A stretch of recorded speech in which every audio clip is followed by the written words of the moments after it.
Hello,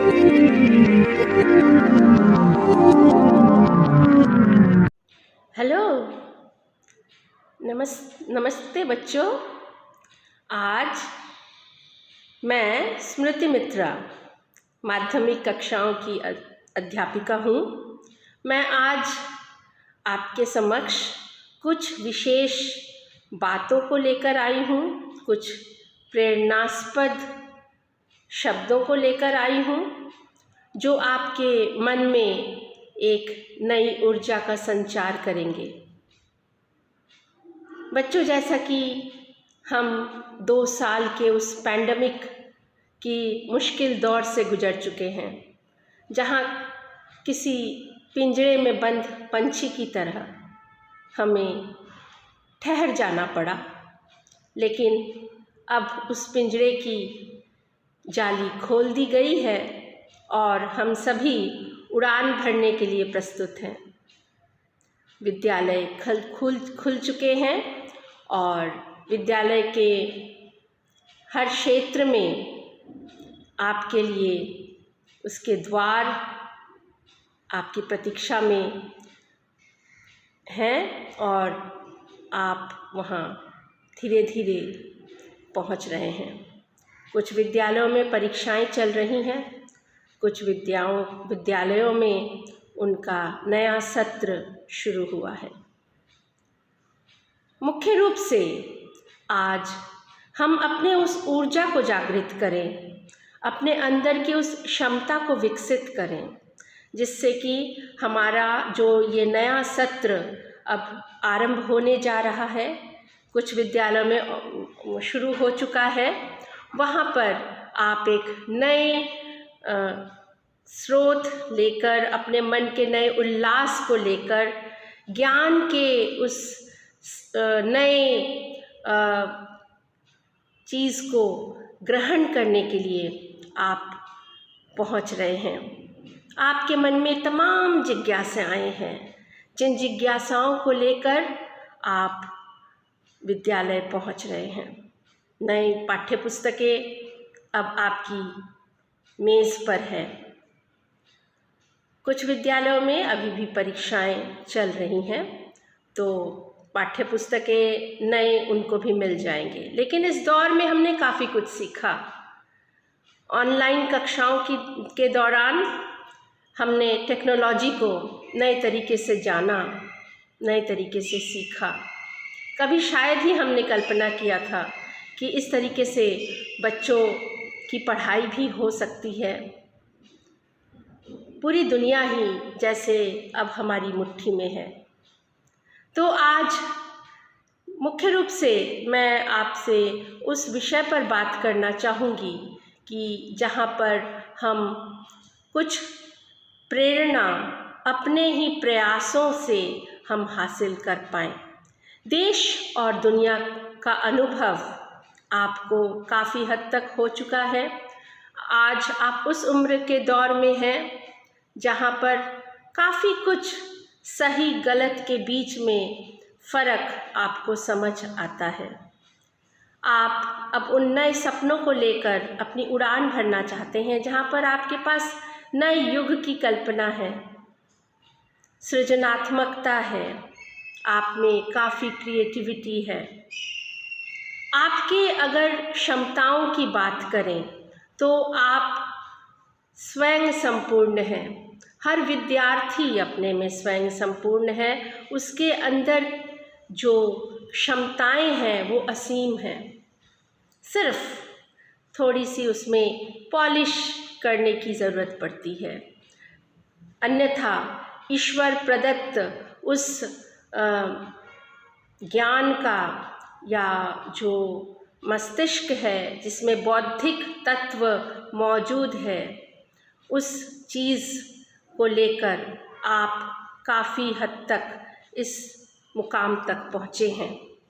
सबसे पहले आप कोशिश कीजिए अपने संस्कारों को अधिक विकसित करने के लिए, क्योंकि आपके परिवार से, विद्यालय से काफ़ी कुछ अच्छी बातें आपको सिखाई जा रही हैं। कभी ना भूलें कि आप भारतवर्ष के संतान हैं।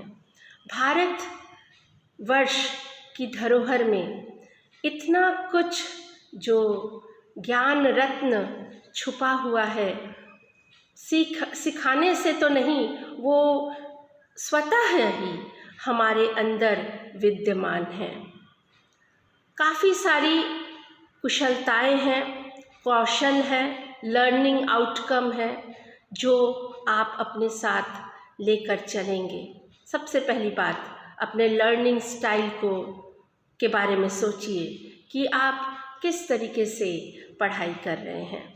अपने स्टाइल को नज़र कीजिए, क्योंकि सबसे पहली बात है, जब हम पढ़ते हैं तो किस तरीके से पढ़ रहे हैं, हम किस तरीके से बैठ रहे हैं, किस दिशा में बैठ रहे हैं। बहुत आवश्यक है कि हम जस्ट इस तरीके से नहीं कि कोई भी तरीके से बस साधारण रूप से हम बैठ गए और कैसे भी पढ़ाई हो रही है। बहुत सहज रूप से ही आप इन चीज़ों को ग्रहण कर सकते हैं। आपके माता पिता, आपके गुरु, आपके अध्यापक, आपके बुज़ुर्ग लोग जो आसपास हैं, सभी आपको काफ़ी हद तक आपको बताते हैं कि किस तरीके से आप अध्ययन में चिंतन मनन कर सकते हैं और किस तरीके से आप उसको इम्प्रूव कर सकते हैं। महत्व की बात ये है, सबसे पहली बात है कि अपने पोटेंशियल को आइडेंटिफाई कीजिए। पोटेंशियल मतलब अपनी जो क्षमताएं हैं, अपने अंदर की जो कैपेसिटी है, अगर हमने उसको आइडेंटिफाई कर लिया, अगर हमने उसको समझ लिया, तो जो अतिरिक्त बातें हैं वो स्वतः ही हम सीख जाएंगे। तो मुख्य रूप से ये ध्यान देने वाली बात है, अतिरिक्त रूप से ध्यान देने वाली बात है कि हम किस तरीके से शिक्षा ग्रहण कर रहे हैं। ठीक है, तो परिस्थिति के अनुरूप स्वयं को ढालना है। परिस्थिति को आज के उम्र के हिसाब से आप दुनिया को कैसे सोचते हैं, कैसे देखते हैं, कैसे जानते हैं, उम्र के हिसाब से एक जानकारी है, उम्र से आगे बढ़कर भी और एक जानकारी है। आप कितना अधिक जानते हैं और अपनी जानकारी को हमेशा सकारात्मक रूप से रखिए, यानी कि उसको पॉजिटिव फील्ड में, क्षेत्र में लेकर चलिए। अध्ययन यानी कि लर्निंग, ये एक सोशल इवेंट है। हम लोग जो कुछ भी सीख रहे हैं अपने समाज से सीख रहे हैं। विद्यालय भी एक छोटा सा भारत ही हम कह सकते हैं विद्यालय को भी, जिसकी अपने अपने स्तर की अपने अपने श्रेणियां हैं, है ना। तो इस तरीके से हम अपने विद्यालय को अगर एक मिनी इंडिया कहें तो वहाँ पे विविधता में एकता है। पूर्ण रूप से विद्यार्थी अपने अपने अलग अलग परिवेश, अपने अलग अलग रहन सहन, खान पान, वेशभूषा, भाषा, इन तमाम क्षेत्रों से होकर बच्चे विद्यालय पहुंचते हैं। व्यक्तिगत भिन्नताएं स्वाभाविक है। हर बच्चा अपने में अनोखा है, हर बच्चा अपने में अनूठा है। अतः अपने व्यक्तिगत भिन्नताओं को देखिए और उसके साथ किस तरीके से हम एक सबके साथ समरूप होकर अध्ययन कर सकते हैं, क्योंकि एक कक्षा में तमाम स्तर के विद्यार्थी होते हैं, अलग अलग परिवारों के, संस्कारों के विद्यार्थी होते हैं, लेकिन जब पढ़ने बैठते हैं तो अध्यापक के साथ सब समरूप हो जाते हैं। तो यही मुख्य बात है। बच्चे कुछ हद तक नादान होते हैं, कभी कभी शैतानियाँ भी करते हैं, हर बच्चे करते हैं, लेकिन कुछ कर गुजरने की क्षमता उनमें होती है। एक जुझारू दृष्टिकोण होता है, संघर्षशील वे होते हैं। तो ये चीज़ मन के अंदर उस उल्लास को बनाए रखिए। जीवन का हर क्षण कुछ उज्जवल भविष्य की संभावना को लेकर ही आता है। तो उस हर एक क्षण का प्रयोग कीजिए, हर एक क्षण को महत्व दीजिए, ये बहुत आवश्यक है। और मुख्य रूप से है कि बच्चों, जब आप पढ़ाई करते हैं, सबसे मुख्य बात है कि आपको पढ़ाई के दौरान आपको जो है कुछ ऐसा होना चाहिए कि कुछ छूट ना जाए। आप जो पढ़ रहे हैं सब कुछ समरूप से आप ग्रहण कीजिए, कुछ रह ना जाए, कुछ छूट ना जाए। और आजकल तो इतने साधन हो गए हैं। गूगल एक ऐसा प्लेटफॉर्म है जहाँ पर हम देखते हैं कि साधनों की कोई कमी नहीं है। विशेष रूप से आप अगर पढ़ाई के क्षेत्र में आगे आ रहे हैं तो यहाँ पे इतने सारे साधन उपलब्ध हैं कि आप उसे क्लास में पढ़ाई के बाद जब आप घर पे भी पढ़ रहे हैं तो काफ़ी हद तक काफ़ी सारे वीडियोस हैं, एजुकेशनल वीडियोस हैं जो आपको बहुत हद तक आपकी मदद कर रहे हैं। सबसे पहली बात है कि आपको कॉन्सेप्ट समझना है, आप किस तरीके से पढ़ रहे हैं। और किसी भी विषय पे पढ़िए, चाहे वो कोई भी विषय है, उसका कॉन्सेप्ट क्लियर होना चाहिए। और मुझे लगता है कि प्राथमिक स्तर से ही अध्ययन अगर सही रूप से करें बच्चे, और क्लास में कॉन्सेप्ट क्लियर होना ज़रूरी है। इसके लिए सबसे अच्छा तरीका है कि आप प्रश्न पूछें अपने अध्यापकों से, अपने सारे जो डाउट्स हैं उसे ज़रूर क्लियर करें, वो बहुत ज़रूरी है।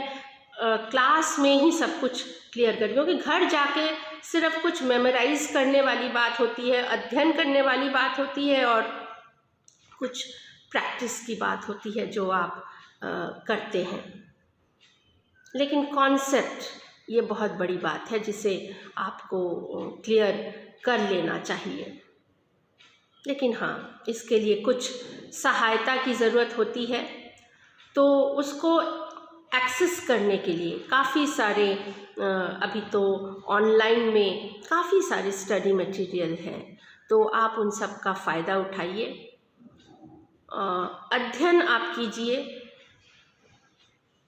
मेन चीज़ है कि बच्चों में कई दफ़े देखा गया है कि उनमें कुछ जो स्टडी मटेरियल है या जो भी है उसका अंडरस्टैंडिंग का एक लिमिटेड क्षेत्र होता है, उसका कंटेंट जो है एक लिमिटेड या एक सीमित क्षेत्र तक ही वो रहता है।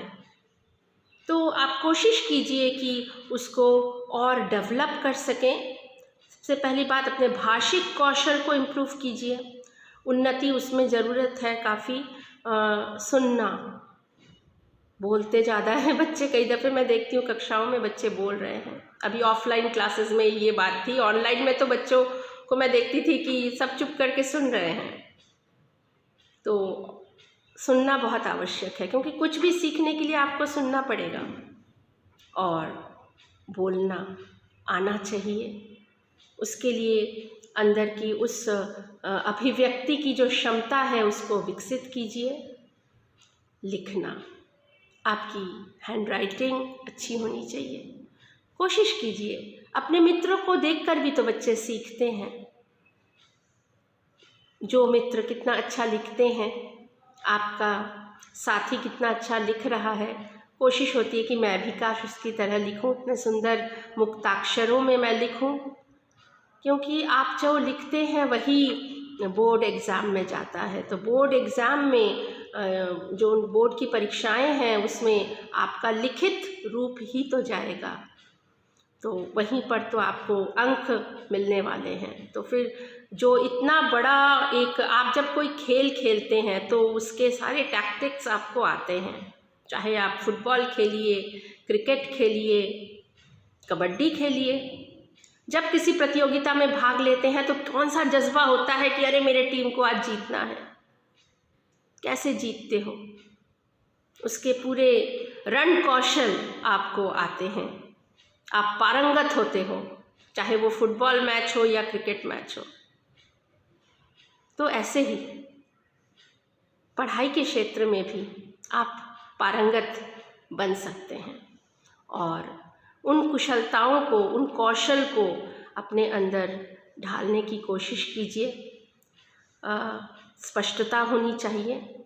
जैसे मैं थोड़ी देर पहले आपको सृजनात्मकता के बारे में बोल रही थी, क्रिएटिविटी के बारे में बोल रही थी, तो क्रिएटिविटी का होना बहुत आवश्यक है, स्पष्टता का होना भी आवश्यक है। और क्रमबद्ध होकर, क्रमबद्धता, किसके बाद कौन सी बात, किसके बाद क्या लिखना है, इस चीज़ का बहुत महत्व है। दूसरी बात कि आप जब अध्ययन भी कर रहे हैं तो एक पाठ्यक्रम है, उसका क्रमबद्ध रूप से अध्ययन कीजिए और थॉरली उसका जो पढ़ाई का सिस्टम है वो करना चाहिए। मुझे लगता है कि रीडिंग की जो हैबिट है, पढ़ने की जो हैबिट है, एक आदत बनी रहनी चाहिए। आपको हमेशा पढ़ते रहना चाहिए। कोई भी समस्या है उसके समाधान का, जो हम कई दफ़े बोलते हैं कि हमको किसी भी मुश्किलों का समाधान ढूंढने का तरीका आना चाहिए। अभिव्यक्ति की जो योग्यता है उसको विकसित करना काफ़ी आवश्यक है। तो स्वतंत्र रूप से विचार कीजिए, स्वतंत्र रूप से सोचिए, ये बहुत आवश्यक है। तो मैं समझ सकती हूँ कि आज के इस कथन के साथ बच्चे सहमत होंगे।